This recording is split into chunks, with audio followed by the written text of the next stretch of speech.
Kelvin, stop it. Kelvin, stop it please, I have not done this before, you promised me to wait until we get married. Kelvin, please stop.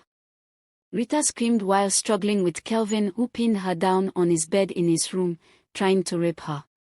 He covered her mouth with his 2 hands. Stop screaming, Rita, let's enjoy ourselves. I can't wait anymore again, Kelvin said, looking at Rita, who was on the bed trying to escape from Kelvin's arms, but she couldn't. Rita, an average-height young lady in her early 20s who just recently got admitted into the university to study nursing. She has a beautiful fair face with a nice body shape we refer to as figure 8. Her nose is pointed like that of Italian, making her more exquisitely beautiful. She plaited a braided black hair, wore a blue and white gown Kelvin bought for her some weeks ago from a luxury boutique in the city mall.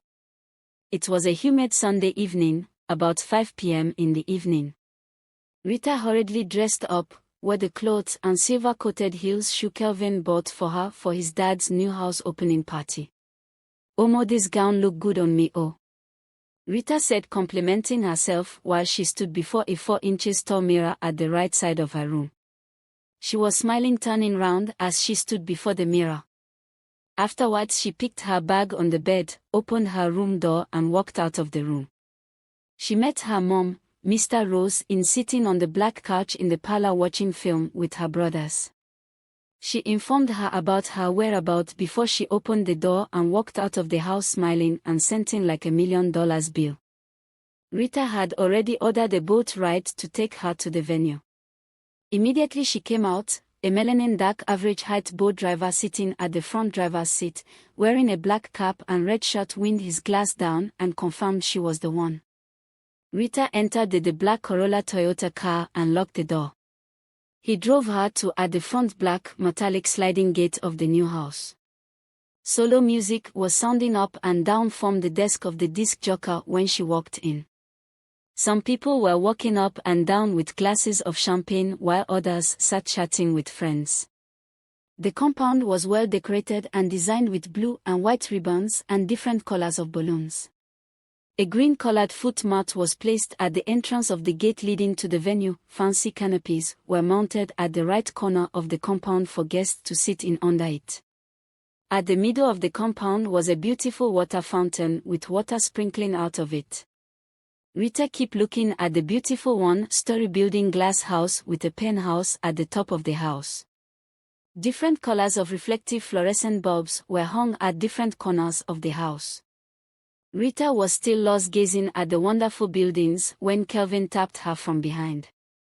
She shivered, turned and smiled. "Oh my gosh, Kelvin, you startle me," she said, smiling, looking at Kelvin, who wore a black designer Italian suit his father bought from Venice last month during his vacation. About 6 p.m. sharp, the event started.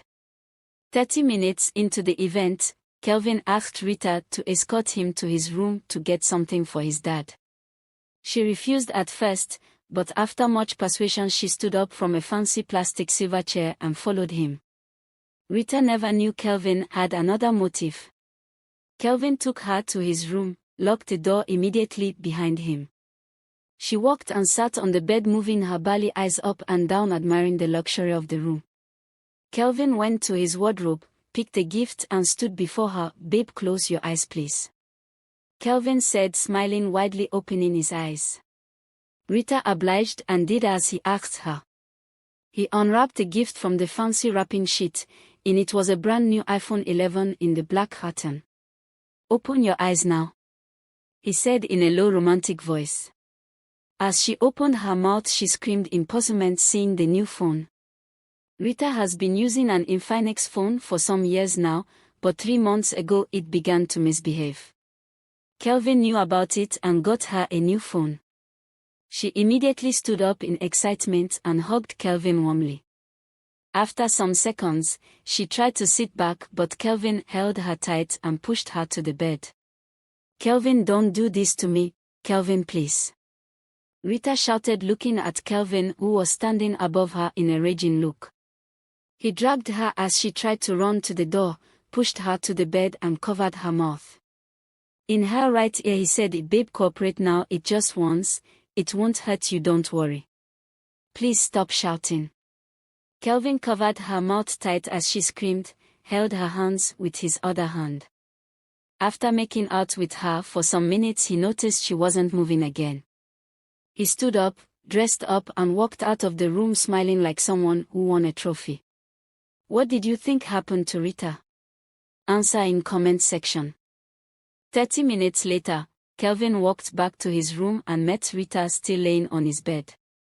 He had come back to beg, but what he met made him traumatized. He hurriedly ran to his bed and tapped Rita on her hands, but she wasn't responding. He tapped and tapped her body while screaming her name, Rita.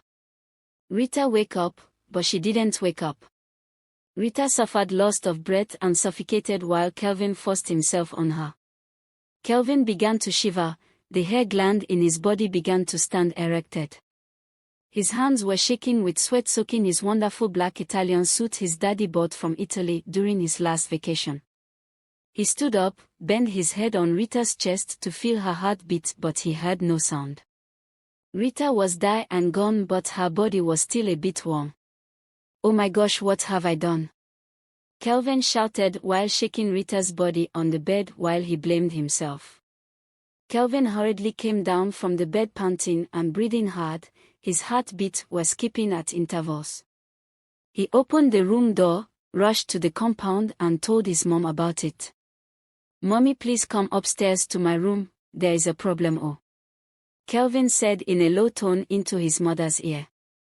His mom sat on a plastic fancy chair beside her husband in the company of her affluent friends dressed in expensive clothes. She was laughing, looking at the MC who stood at the middle of the venue entertaining them with funny jokes when Kelvin tapped her. Okay, I am coming. Dr. Kate replied her house. She stood up immediately and followed him behind to his room. Kate, Kelvin's mother, wore a white designer's gown with fancy gold stone fixed all around the front side of the gown. Immediately Kate walked into the room, she saw Rita laying on the bed. She walked to her, felt her pulses, but to no avail, they weren't responding at all. Kelvin, what have you done again? Rita is dead. Oh, Kate shouted, looking at her son with a dramatic wounded eyes. Kelvin screamed, oh my God, but his mom hurriedly covered his mouth with her two hands to avoid any confusion. Kelvin, what happened between you and Rita? His mom asked. Kelvin couldn't say a word. He stood shivering like someone suffering from cold while he stood before his mom. His mouth was glued with fear and he stood dumbfounded. He stayed there crying and regretting his actions. Wait here, I am coming. Oh, let me call your father, Kate said, tapping her son back while she walked out of the room to call his dad. Chief walked in and saw his son standing like a statue. Don't worry, my son. Stop crying, I know it was a mistake, don't worry, I will take care of it, you won't go to jail, Chief Emeka said. He continued, okay my son, go out and attend to our guest, let me take care of this, he said, looking at his son while he stood beside his son. Chief Emeka, a tall dark man in his late 50s with a big pot belly and a bald head. Kelvin, his only son, took after him in appearance and body form. Some of Chief's friends referred to Kelvin as his father's clone. Immediately Kelvin cleaned his eyes, cleared his throat, dressed up properly and went downstairs to the venue. Chief hurriedly called one of his trusted boys named Scorpion, who runs for him bad deals, to come over and dispose the body. After calling Scorpion, Emeka walked out of the room with his wife and locked the door with a key. An hour later, after 8:30 p.m., Scorpion drove to the house in his black Mercedes-Benz car. He halted at the side of the house towards the entrance sliding gate of the house.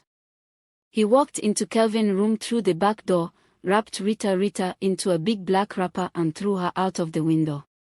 Afterwards, he went downstairs, carried Rita's body wrapped in a black wrapper and put it into a rolling trash bin and rolled it out of the house. He put the body in his car trunk, drove to a trash dump of the Oka City, disposed her body there. Kelvin is a young tall guy about 6.1 feet in height, in his mid-20s.